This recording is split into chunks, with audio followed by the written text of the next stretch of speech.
Hello students, मैं Ashish Verma, assistant professor law, government law college Ajmer. आज हम LLB first year paper 1.5 environmental law यानी पर्यावरण विधि विषय पर चर्चा करेंगे। एनवायरमेंटल लॉ यानी पर्यावरण विधि के अंतर्गत सिलेबस के अकॉर्डिंग 3 अधिनियमों का अध्ययन किया जाना है। पहला, the water prevention and control of pollution act 1974 यानी जल प्रदूषण निवारण और नियंत्रण अधिनियम 1974। दूसरा, the air prevention and control of pollution act 1981 यानी वायु प्रदूषण निवारण और नियंत्रण अधिनियम 1981। तीसरा, एनवायरनमेंट प्रोटेक्शन एक्ट 1986 यानी पर्यावरण संरक्षण अधिनियम 1986।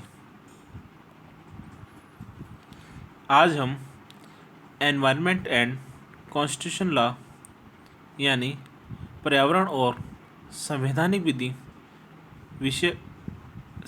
विधि टॉपिक पर चर्चा करेंगे। जब एनवायरनमेंट एंड कॉन्स्टिट्यूशन लॉ की बात आती है, अर्थात पर्यावरण और संवैधानिक विधि की बात आती है, तो हम ये देखते हैं कि भारत में संविधान निर्माण के समय से ही पर्यावरण संरक्षण पर विशेष ध्यान दिया गया है। भारत के संविधान निर्माताओं ने संविधान का प्रारूप तैयार करते समय पर्यावरण संरक्षण के विषय पर विशेष ध्यान दिया। संविधान हमारे देश की आधारभूत विधि है और यह नागरिक, गैर नागरिक, राज्य व राज्य की इकाइयों पर इसके उपबंध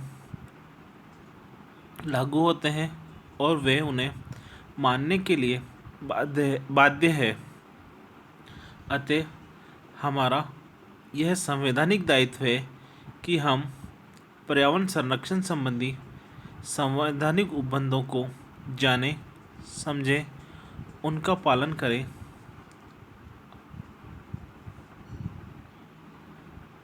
पर्यावरण के संबंध में कुछ मुख्य संवैधानिक उपबंध जिन पे आज हम चर्चा करेंगे वे निम्नानुसार है। पहला, आर्टिकल 19 एक जी, आर्टिकल 19 1 जी। इस अनुच्छेद के अनुसार सभी नागरिकों को कोई वृत्ति, उपजीविका, व्यापार या कारोबार करने का अधिकार दिया गया है। अर्थात कोई भी नागरिक कोई भी प्रोफेशन, कोई भी ऑक्यूपेशन, ट्रेड और बिजनेस कर सकता है। परंतु आर्टिकल 19(6) में कहा गया है कि राज्य को यह शक्ति प्राप्त है कि वह आम जनता के हितों में युक्तियुक्त निर्बंधन आरोपित करने वाली विधि बना सकती है। अर्थात एक तरफ जहां आर्टिकल 19(1) जी में सभी व्यक्तियों को कोई वृत्ति, उपजीविका, व्यापार और कारोबार करने का अधिकार दिया गया है, तो वहीं आर्टिकल 19(6) में इन पर युक्तियुक्त निबंधन या रीजनेबल रेस्ट्रिक्शंस आरोपित करने वाली विधि बनाने का अधिकार राज्य को दिया गया है। अर्थात इस आधार पर राज्य ने जल, वायु, ध्वनि प्रदूषण निवारण और नियंत्रण कानूनों को लागू किया है ताकि राज्य किसी भी व्यक्ति की ऐसी उपजीविका, व्यापार या कारोबार जो कि प्रारंभ होनी है या चालू रखने की अनुमति नहीं देती है, जिसमें पर्यावरण प्रदूषकों का निर्धारित मानकों से ज़्यादा निस्सरण या डिस्चार्ज होता है। अर्थात जो कानूनों के अंतर्गत पर्यावरण प्रदूषकों के लिए मानक निर्धारित किए गए हैं, उनसे अधिक यदि किसी उपजीविका, व्यापार और कारोबार में प्रदूषक निस्सरित होते हैं या डिस्चार्ज होते हैं, तो राज्य उसे बंद कर सकता है या उन पर युक्तियुक्त निर्बंधन लगा सकता है। अब है अगला और दूसरा आर्टिकल 21 या आर्टिकल 21। इस अनुच्छेद को हम प्राण एवं दैहिक स्वतंत्रता से संबंधित अधिनियम भी कहकर बुलाते हैं। इस अनुच्छेद के अनुसार किसी भी व्यक्ति को उसके प्राण या दैहिक स्वतंत्रता से विधि द्वारा स्थापित प्रक्रिया के अनुसार ही वंचित किया जाएगा, अन्यथा नहीं। इस संबंध में मेनका गांधी वर्सेस भारत संघ का 1978 का मामला प्रमुख है। इसके अंतर्गत कहा गया था कि प्राण के अधिकार को भौतिक अस्तित्व बनाकर केवल पशुवत जीवन जीने का अधिकार तक सीमित नहीं रखा गया है, अपितु मानवीय गरिमा से अर्थपूर्ण एवं सार्थक मनुष्यवत जीवन जीने से है। अर्थात मेनका गांधी के बाद में कहा गया कि मनुष्य का जीवन गरिमापूर्ण होना चाहिए, ना कि पशुवत जीवन जीने तक सीमित रहे। अर्थात मनुष्य की अपनी गरिमा है और उसे गरिमापूर्ण जीवन जीने का अधिकार प्राप्त है। इसी प्रकार आर्टिकल 47 में कहा गया है कि राज्य लोक स्वास्थ्य के सुधार का प्रयास करेगा तथा इसे अपने प्राथमिक कर्तव्य में मानेगा, और इस अनुच्छेद में अप्रत्यक्ष रूप में राज्य पर यह प्राथमिक दायित्व डाला गया है कि वह अपनी योजना में इस बात को समाविष्ट करे कि लोक स्वास्थ्य में सुधार हो। यदि इसके लिए आवश्यक हुआ तो वह कानूनों का भी निर्माण करे। इस आधार पर भी पर्यावरण संरक्षण तथा प्रदूषण निवारण और नियंत्रण के कानूनों को संवैधानिकता प्राप्त है। अनुच्छेद 48A या आर्टिकल 48A के अनुसार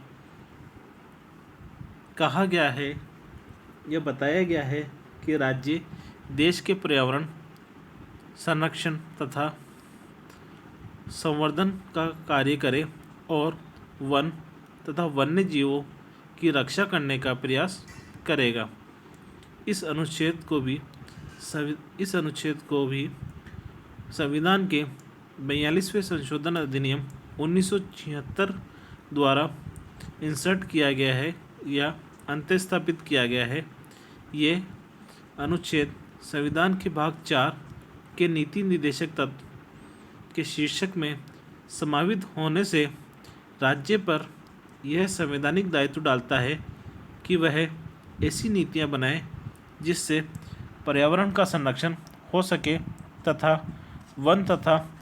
वन्य जीवों की रक्षा की जा सके, और यदि संभव न हो सके तो राज्य इस अनुच्छेद के अधीन यह शक्ति भी प्रदान है राज्य को यह शक्ति भी प्रदान है इस अनुच्छेद के अंतर्गत कि वह इस संबंध में विशेष विधियों का भी निर्माण कर सकता है, और इस अनुच्छेद के अधीन रहते हुए भारत में विनिर्दिष्ट पर्यावरण विधानों का निर्माण भी किया गया है, जिन्हें संसद व राज्य विधानमंडलों ने पारित कर लागू किया है। इसी प्रकार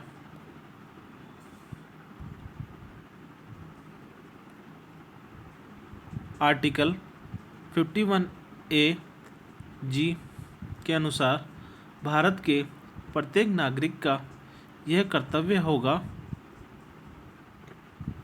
कि वह प्राकृतिक पर्यावरण की, जिसके अंतर्गत वन, झील, नदी और वन्य जीव आते हैं, की रक्षा करें, उनका संवर्धन करें तथा प्राणी मात्र के प्रति दया का भाव रखें।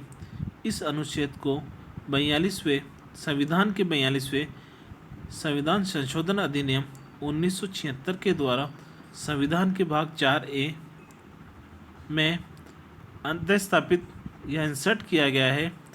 इस उपबंध के द्वारा भारत के प्रत्येक नागरिक पर यह संवैधानिक मूलभूत कर्तव्य आरोपित किया गया है कि प्राकृतिक पर्यावरण की रक्षा की जाए और उसका संवर्धन किया जाए तथा प्राणी मात्र के प्रति दया का भाव रखा जाए। इसी प्रकार छठा आर्टिकल 249, 250 व 252 में इन अनुच्छेदों में बताया गया है कि संसद की बनाई गई विधियों को राज्य द्वारा कैसे लागू किया जाता है तथा संसद राज्य सूची के विषयों पर कब कानून बनाती है या कब कानून बना सकती है। लोक स्वास्थ्य, जल आदि के विषय जो कि राज्य सूची में होते हैं, उन प्रावधानों पर संसद को यह शक्ति प्रदान की गई है कि वे राज्य सूची के विषय पर भी विधि बनाकर राज्यों पर लागू कर सकती है। आर्टिकल 249 में यह बताया गया है कि यदि राज्यसभा के उपस्थित और मत देने वाले सदस्यों में से कम 2/3 सदस्यों द्वारा समर्थन घोषित किया जाता है कि राष्ट्रीय हित में यह आवश्यक या समाचीन है कि संसद राज्य सूची के किसी विषय पर विधि बनाए, तो संसद संपूर्ण राज्य क्षेत्र या उसके किसी भाग के लिए विधि बना सकेगी। इसी प्रकार अनुच्छेद 250 में कहा गया है कि यदि आपात की उद्घोषणा लागू हो या आपातकाल लागू हो, तो राज्य सूची में से किसी भी विषय पर या किसी भी विषय के बारे में संसद को विधि बनाने की शक्ति प्राप्त है। इसी प्रकार आर्टिकल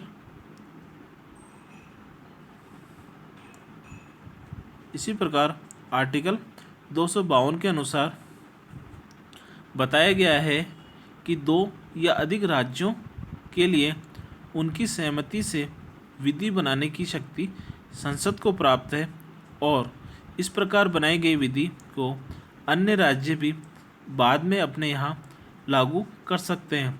ऐसा संसद के द्वारा पारित जल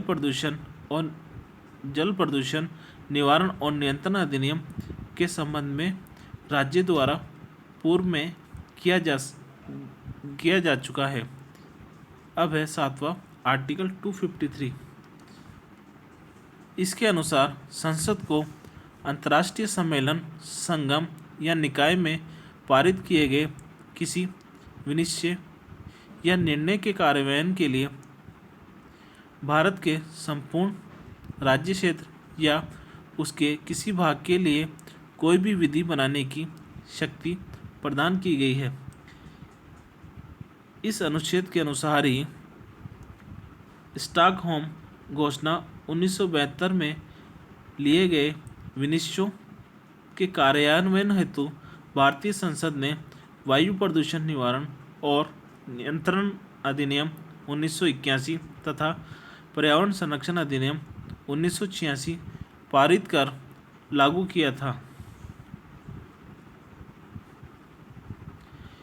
यह घोषणा संयुक्त राष्ट्र के सदस्यों के 5 जून से 15 जून 1972 तक आयोजित सम्मेलन में हुई सहमति पर आधारित थी, जिसमें मानवीय पर्यावरण संरक्षण तथा सुधार की विश्वव्यापी समस्या का समाधान करने के लिए विभिन्न सिद्धांत प्रतिपादित किए गए थे। अब है अनुच्छेद आर्टिकल 32 एवं 226। इन अनुच्छेदों में संवैधानिक उपचार के संबंधी उपबंध है। अनुच्छेद 32 में उच्चतम न्यायालय तथा अनुच्छेद 226 में उच्च न्यायालयों को पर्यावरणीय मामलों के लिए अनुच्छेद 12 में वर्णित राज्य के विरुद्ध परमादेश लेख तथा अन्य युक्तियुक्त निर्देश जारी करने की शक्ति प्राप्त है। विशेषकर शहरी क्षेत्रों में नगर निगम, नगर पालिका आदि लोक संस्थाओं द्वारा अपने लोक कर्तव्यों के निर्वहन में चूक करने पर इन अनुच्छेदों में कार्रवाई की जा सकती है। इसमें विशेष रूप से जनहित याचिका संबंधी वाद दायर किए जाते हैं। इस प्रकार हम यह देखते हैं कि संविधान के निर्माण के समय से ही पर्यावरण संरक्षण के संबंध में उपबंधों का समावेश किया गया और संसद को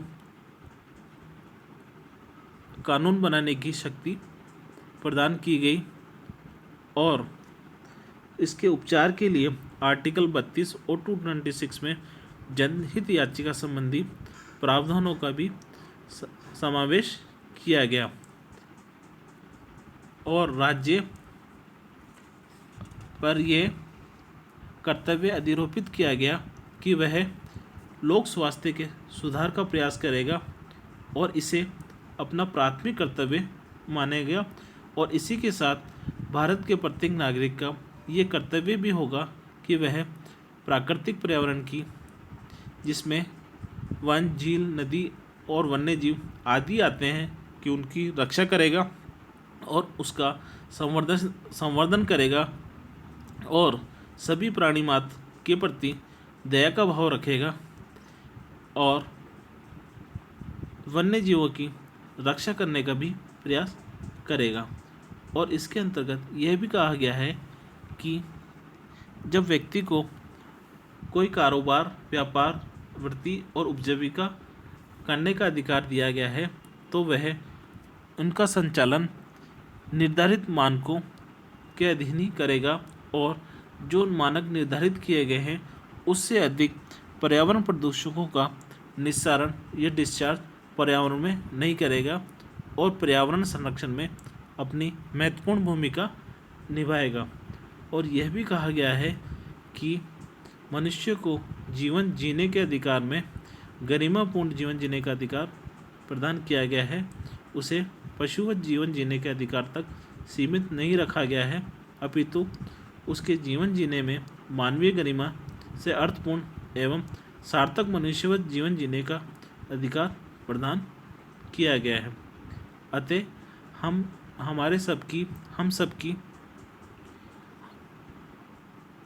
हम सबका यह कर्तव्य है कि हम पर्यावरण को स्वच्छ और संरक्षित रखें और समस्त प्राणी के प्रति हमारा दया का भाव होना चाहिए। वन्य जीव हो, चाहे वन हो, झील हो, नदी हो, सबके प्रति हमें दया का भाव रखना चाहिए और इनकी रक्षा की जानी चाहिए और इनका संवर्धन किया जाना चाहिए। धन्यवाद।